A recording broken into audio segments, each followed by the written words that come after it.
Welcome to Last Night, your sci-fi recap show. This has been one of the biggest weekends so far for sci-fi, full of self-sacrificing heroes and misunderstood monsters.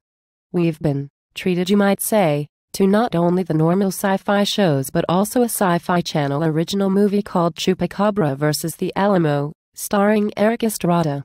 Joining me once again to recap that film, as well as all the standard shows, is film critic Rant.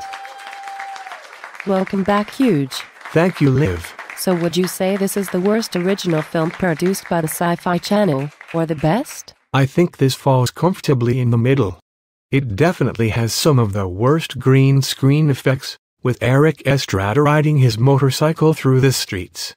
I've seen better green screen driving effects in episodes of Seinfeld. I'm sure those motorcycle scenes were supposed to be callbacks to his role as a motorcycle cop in Chips.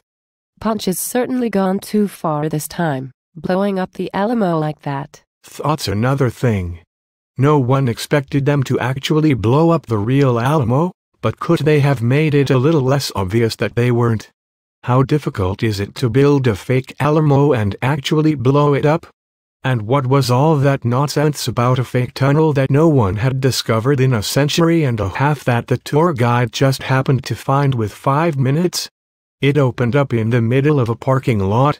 No one ever saw that. I hardly think that's the worst thing about this movie. I'd have to say the worst thing is that Chupacabra literally means goat sucker, but we didn't see a single goat get sucked on. That, my friend, is the definition of false advertising. Yeah, chupacabras are almost never seen sucking on actual goats in movies or television. Not even in the X-Files episode that first introduced them to popular culture, titled El Mundo Guerra. Fun fact, in that episode, the character who became the chupacabra at the end actually claimed to be Erik Estrada when the sheriff arrested him early on. I'll have to go back and rewatch that episode.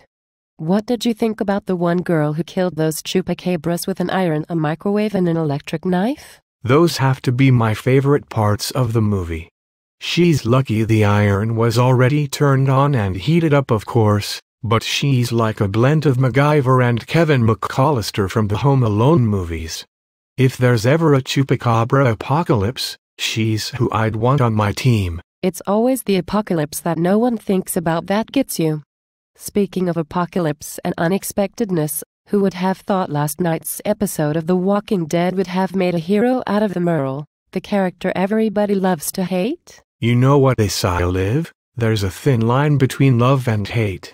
And a popular character is a popular character for whatever reason. True, his final episode would have been a major event no matter what, but I certainly did not expect to cry a little bit over his death. There are a few shows, like Once Upon a Time, which we'll talk about later, that do a pretty good job of rehabilitating characters in the fans' eyes, only to kill them off just as people start to like them. You can thank Joss Whedon for making the killing of popular characters the rule rather than the exception. It's a move that's been around since at least the time that Sir Arthur Conan Doyle killed Sherlock Holmes, but it's become a much more common ratings grab these days. Not that it didn't fit perfectly into the story, of course. Doyle brought Holmes back to life, too, which you could say paved the way for bringing popular characters back from the dead, another trope that has become more common lately. They even used it with Merle, in a way. In his assault on the governor, he dies and then comes back as a zombie, excuse me, Walker. And then, of course, Daryl finds him and kills him again. They did manage to cast a pretty good light on Merle's true nature at the end. Of all people, it was Michonne who noticed what a difficult time Merle had being the bad guy. I loved her line about how he kept feeling the weight of what he was doing, but that a truly evil man would be light as a feather. It's true. Merle may not have been on their side, but he certainly wasn't on the governor's side. He was a crazy redneck son of a gun who had just about lost his mind when the world ended. But even if he didn't know right from wrong, he wanted to do right, at least by his little brother. His last hurrah may be all that most people have to say about that episode for a while, but we should at least mention the other momentous occasion at the prison, when Glenn asked Maggie to marry him. You know, I've seen a few custom sci-fi engagement rings before, shaped like the Millennium Falcon or something out of Doctor Who, etc., but the most unique engagement ring ever has to be the one Glenn gave Maggie.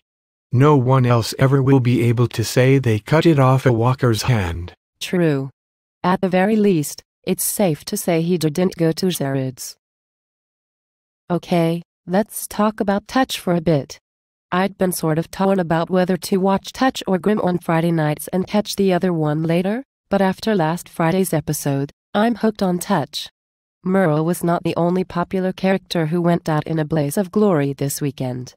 Maria Bello's character Lucy, after spending the entire season looking for any sign of her daughter Amelia, is finally reunited with her only to end up needing to sacrifice her life so Amelia can escape. The hallmarks of great writing include memorable lines and characters who make you feel what they feel. Lucy had both those qualities.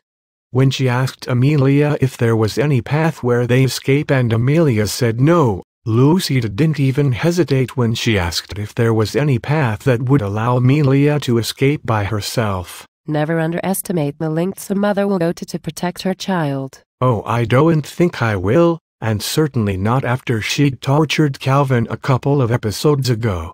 Of course, she returned the mantle of Jack Bauer to Kiefer Sutherland last Friday. We saw that, even when he's locked behind bars, he still is the one who administers the beatings. We saw the first hints that Jake may actually be speaking soon on the show. Not only did he yell when they were supposed to be hiding, which was inappropriately hilarious, he also had a conversation with Amelia while sharing a sort of astral projection with her. Talking in a dream state is more than a bit of a tease though. It's like Buffy kissing Spike under the influence of a spell. Something the audience wants to see, but not something that really happened. Something else the audience wanted to see, or at least that I did, was Calvin himself getting a bit of a rehabilitation. He visited his sick brother William, who actually did manage to talk again. Nothing helps rehabilitate a character so much as when you can tell he's doing everything he does for his family, as Calvin, Lucy, Snow, and Merle have taught us. What was that phrase you used a while ago about the town of Storybrooke? That it has no villains, just people we don't fully understand yet? It seems that Touch the Walking Dead and Once Upon a Time have more in common than just self-sacrificing heroes.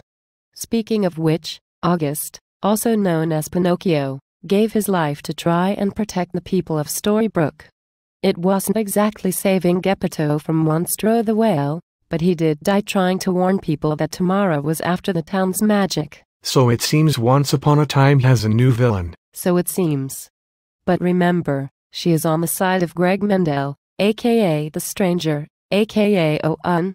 Owen lost his father to the town of Storybrooke. Even if Owen Greg is simply looking for revenge, Tamara certainly has bigger plans in mind. She didn't need to make Neil fall in love with her. If she could track August from Hong Kong to Manhattan, then she certainly could have followed him the rest of the way without Neil's help. Who knows? We don't know why she is so obsessed with finding real magic. And as Show White has shown us, even the best people can fall, and everyone needs redemption. Still, it would be nice if at least one of these shows left us a decent villain to destroy. You want bad guys? How about the Vesson and Grimm? We saw one of the more disgusting ones last Friday with the fly who sucks up victims' tears and leaves little larvae in their place. Jeff Goldblum he was not. But he was more monstrous than villainous.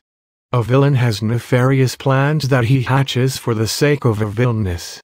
Monsters are just animals who can't know any better.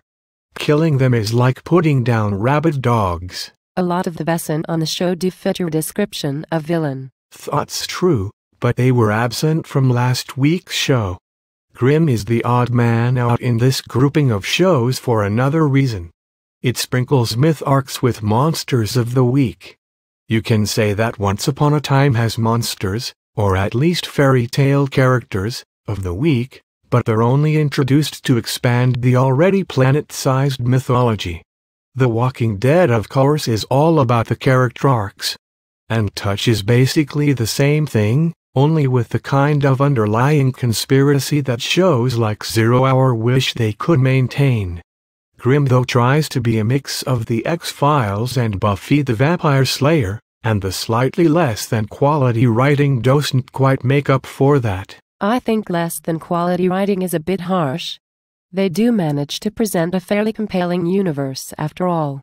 They just have a little trouble introducing new elements of it to the viewers. The term you're looking for is clunky, like the dialogue itself.